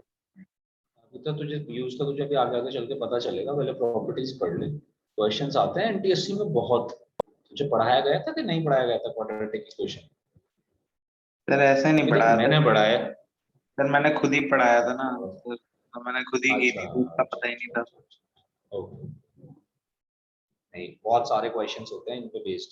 आपको मतलब ऐसे क्वेश्चंस दिए जाएंगे कि हमें एक एक्सप्रेशन दे दिया जाएगा, उसके रूट्स के नेचर पूछे जाएंगे हमसे, तो हमें अब ऐसा नहीं कि जरूरी कि ये प्रॉपर्टी का ही यूज हो, बट जो मैंने तेरे को ये पूरा प्रोसेस समझाया है, इस प्रोसेस को समझना इम्पोर्टेंट है, क्योंकि यही प्रोसेस तेरे को कहीं और किसी और तरीके की प्रॉब्लम में लगवा देंगे। तो अगर तेरे को प्रोसेस ही नहीं पता होगा कि कैसे मैं फाइंड आउट करूं ये चीज, तो वो क्वेश्चन सॉल्व नहीं होगा। क्वेश्चन सॉल्व करने के लिए प्रोसेस का पता होना जरूरी है। अच्छा ये एक, तो और ये बहुत सारे कॉम्बिनेशन बन सकते हैं, मैं तो बस तेरे को एक कॉम्बिनेशन दिखा रहा हूँ, ऐसे बहुत अलग अलग तरीके के कॉम्बिनेशन बन सकते हैं। क्वेश्चंस तो 1000 बन सकते हैं इस पे। एनटीएससी की बुक में लगभग 200 क्वेश्चंस छपे होते हैं प्रॉपर्टीज पे बेस्ड क्वाड्रेटिक इक्वेशन की, तो मैं सारे के सारे प्रॉपर्टीज थोड़ी ना कराता हूं।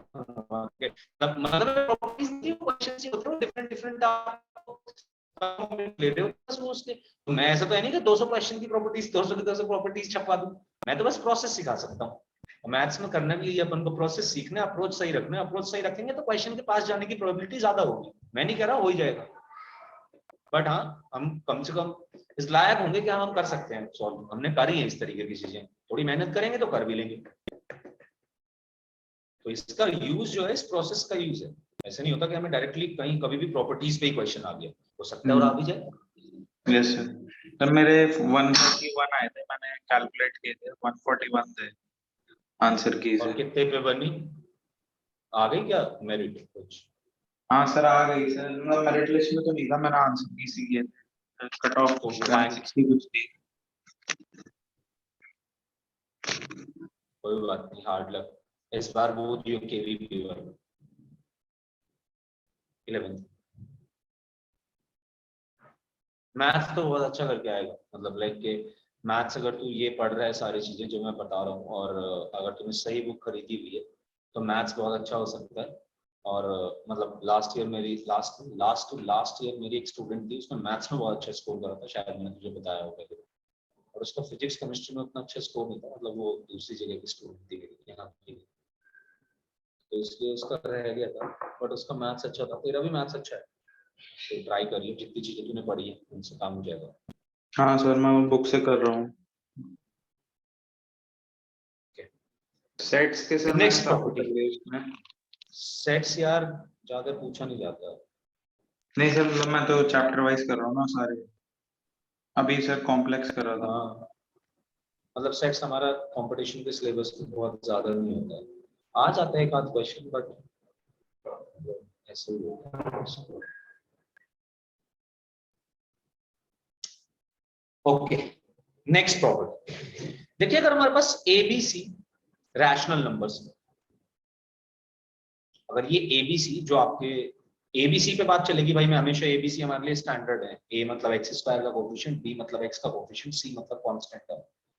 तो अगर ये आपके एबीसी रैशनल नंबर्स, तो आपके जो रूट्स बनेंगे ना हमेशा वो p प्लस माइनस रूट की फॉर्म के बनेंगे, अगर d परफेक्ट स्क्वायर नहीं है। तो हम क्या कह रहे हैं कि देखो आपके रूट्स होते हैं ये वाले जो ये लिखे हुए हैं, और अगर अब आपका ये परफेक्ट स्क्वायर नहीं है, अगर ये परफेक्ट स्क्वायर है तब तो हम सॉल्व करके निकाल ही लेंगे, बट मान लो परफेक्ट स्क्वायर नहीं आता है, तो रूट्स जो आएंगे हमारे वो ऐसे आएंगे। एक आएगा प्लस ऑफ दिस, सपोज एक रूट आएगा 2 प्लस रूट 3, तो दूसरा रूट आएगा 2 माइनस रूट 3। इसको हम बोलते हैं इरैशनल कॉन्जुगेट्स। ये बिल्कुल सिमिलर है जैसा आपका कॉम्प्लेक्स रूट्स थे। कॉम्प्लेक्स रूट्स में कॉन्जुगेट पेयर बनता था, राइट? याद है आपको, x प्लस आई वाई है अगर एक रूट, तो दूसरा रूट हमेशा x माइनस आई वाई होगा, ये फिक्स है। ये बात तो हमने करी थी शायद complex root equation, complex numbers के अंदर।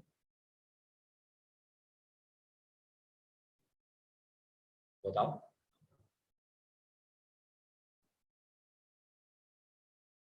Am I audible? सर आपकी ना बीच में आवाज चली गई थी अच्छा, मेरे लिए। मैं ये पूछ रहा था कि हम लोगों ने एक चीज डिस्कस करी थी कॉम्प्लेक्स नंबर में कि जब भी किसी क्वाड्रेटिक इक्वेशन के कॉम्प्लेक्स रूट्स हैं सपोज, तो वो दोनों रूट्स हमेशा कॉन्जुगेट पेयर में आएंगे। ये कर रहा था हमने डिस्कस के नहीं? लाइक अगर एक रूट किसी क्वाड्रेटिक इक्वेशन का x प्लस आई वाई है, तो दूसरा रूट हमेशा x माइनस आई वाई होगा। अब तुम मुझे बताओ ये हमने डिस्कस करा है कि नहीं करा है?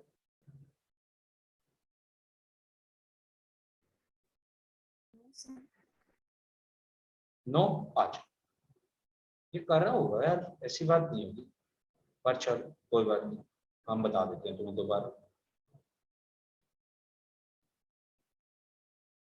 ax square plus bx plus c equal to 0, ये हमारे पास कोई क्वाड्रेटिक इक्वेशन है, ठीक है जी। इस क्वाड्रेटिक इक्वेशन में ax square plus bx plus c के लिए अगर मैं रूट्स निकालना शुरू करूं तो रूट्स बनेंगे d का x is equal to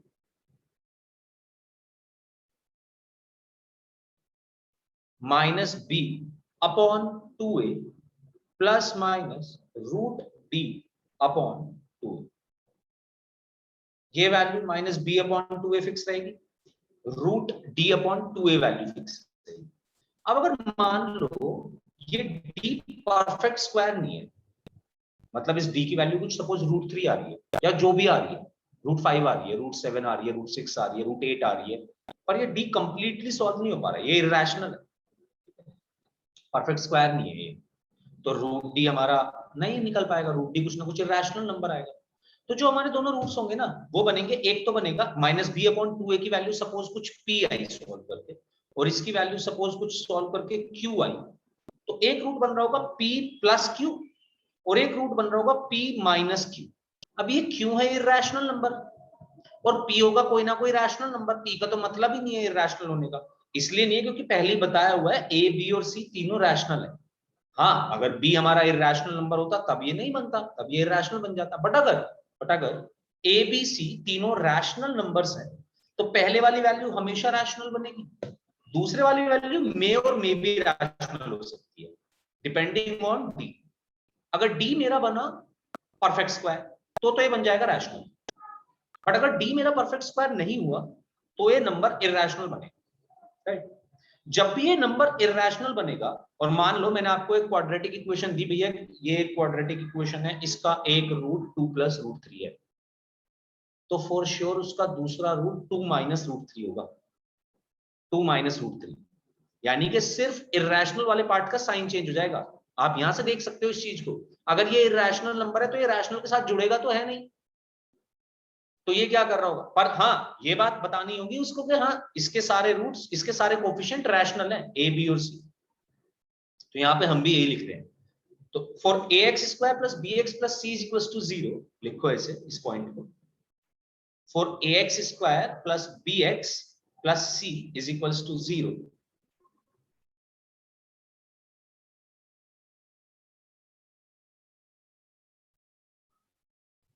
for ax square plus bx plus c is equals to 0.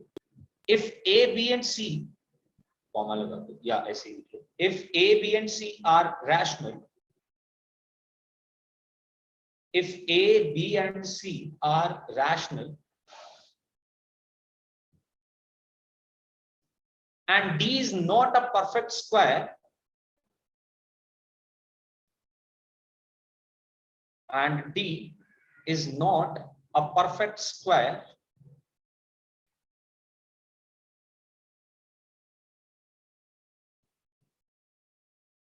and d is not a perfect square, then the roots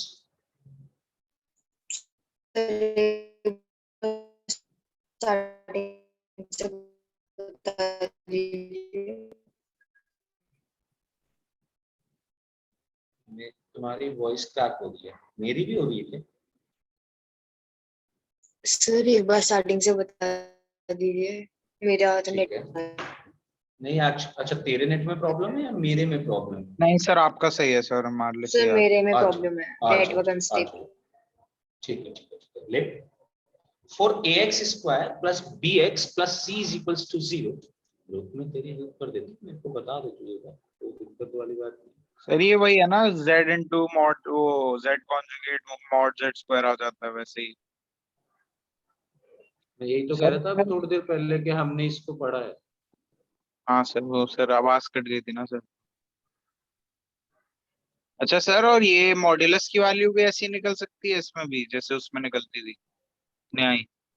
वो तो मॉड्यूलस था जब हम डिस्टेंस निकालते थे, क्योंकि उस पॉइंट का हम डिस्टेंस निकाल सकते हैं, यहाँ पे मॉड्यूलस का कॉन्सेप्ट ही नहीं है।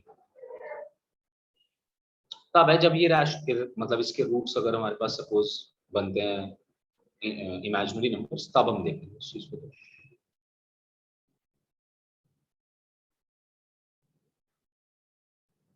भैया रियल नंबर्स में तो मॉड्यूलस ऐसे चलता है कि रियल नंबर्स में मॉड्यूलस का काम है उसको बस पॉजिटिव बना देना। Okay sir. ये है property Urvashi. For ax square plus bx plus c is equals to 0 if a b and c belongs to q, यानी कि रैशनल नंबर को बिलोंग करते हैं ये तीनों रैशनल नंबर्स हैं coefficient, and d is not a perfect square, then the roots of quadratic equation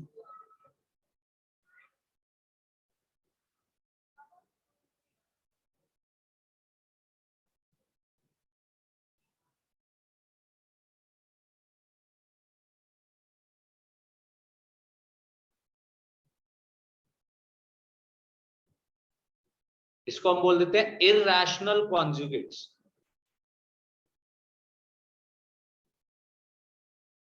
irrational conjugates, जैसे वहां पे हम बोला करते थे कॉम्प्लेक्स कॉन्जुगेट्स, अगर एक वैल्यू होती थी x प्लस आई वाई तो उसका कॉन्जुगेट हो जाया करता था x माइनस आई वाई। वैसे ही यहाँ पे अगर एक वैल्यू है p प्लस रूट क्यू तो दूसरी वैल्यू हो जाएगी p minus root, and we call this irrational conjugate।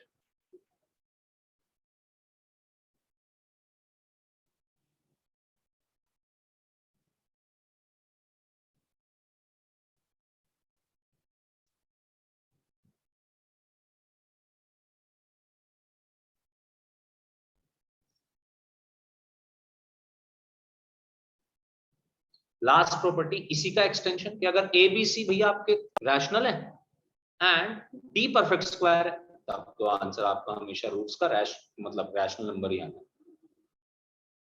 अच्छा सर, अगर ए बी सी इरेशनल हुए तो?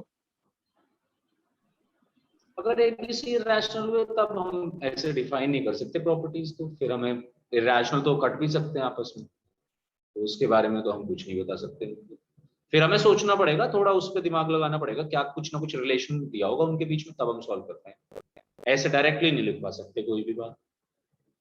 Okay sir. दिया नहीं होगा बट एक स्टार्टिंग ही मतलब ज्यादातर रैशनल कोफिशिएंट ही दिए होते हैं, हो सकते हैं रैशनल, मैं ये नहीं कह रहा, पर जब मोस्ट प्रोबेबली आपको रैशनल कोफिशिएंट के बारे में ही चीजें पूछी जाती है। सर वैसे सारे ही रूट्स क्वेश्चंस का सारे ही रूट्स इस फॉर्म में ही होते हैं? इस फॉर्म में p प्लस माइनस रूट क्यों? Yes sir. नहीं, बट द प्रॉब्लम इज कि अगर q परफेक्ट स्क्वायर हो गया, यानी कि जो नंबर रूट के अंदर है परफेक्ट स्क्वायर हो गया, तब नहीं होंगे ना ऐसी फॉर्म में, तब तो आंसर आ जाएंगे 4 और -1 या कुछ भी दो नंबर। हाँ सर, वो तो सर फिर सिंप्लीफाइड फॉर्म हो गया ना। हाँ मतलब अब आंसर तो ऐसे ही देंगे ना, उसका कोई पॉइंट नहीं रह जाएगा ना p प्लस माइनस रूट क्यों को बोलने का। यहाँ पे सर सिंप्लीफाई नहीं कर सकते तो इसी फॉर्म में रह जाता है। ऐसे समझ वो तुझे क्वेश्चन ऐसे देगा कि भैया ये एक क्वाड्रेटिक इक्वेशन है, इसके कोफिशिएंट रैशनल है, अगर इसके कोफिशिएंट रैशनल है और ये एक क्वाड्रेटिक इक्वेशन है और इसका एक रूट 2 प्लस रूट 3 है, तो बताओ दूसरा रूट क्या है? तुझे कैलकुलेट नहीं करना, मुझे सीधा बता देना 2 माइनस रूट 3 है दूसरा रूट है। बट अगर अब दूसरी प्रॉब्लम सुन, उसने हमसे कहा कि एक रूट, ये एक हमारे पास इक्वेशन है, इसके सारे के सारे रैशनल कोफिशिएंट है, इसका एक रूट 4 है, दूसरा रूट बताओ, तो उसके लिए हमें कुछ ना कुछ कैलकुलेट करना पड़ेगा, कुछ ना कुछ चीजें निकालनी पड़ेगी। समझ रहे हैं दोनों में डिफरेंस? Yes sir. ये फायदा है ऊपर वाली प्रॉपर्टी का, हमें 2 प्लस रूट 3 अगर रूट दिया और बताया गया कि रैशनल कोफिशिएंट है, तो मैं सीधा बोलूंगा 2 माइनस रूट 3 है, दूसरा रूट है। सोचने हाँ में। तो मतलब नॉन सिंप्लीफाइड फॉर्म में हम सबको ऐसे ही लिख सकते हैं। हाँ लिख तो ही नहीं भी सकते हैं, बट उसका कोई हमारे लिए यूज नहीं होगा, बस Yes, हम उससे डायरेक्टली यूज कर सकते हैं। अब इस पर कल क्वेश्चंस करेंगे, और अभी कुछ और चीजें भी लिखनी है वैसे बचे हुए पॉइंट्स को, कुछ चीजें और लिखेंगे, तब हम अगली क्लास में क्वेश्चन करेंगे। ठीक है जी, चलिए टाटा बाय बाय, मिलते हैं, हैप्पी लर्निंग। और थोड़ा पढ़ के आना क्वाड्रेटिक इक्वेशन के बारे में, अगर तुम्हारे पास कोई बुक है तो। Thank you sir. Thank you, sir.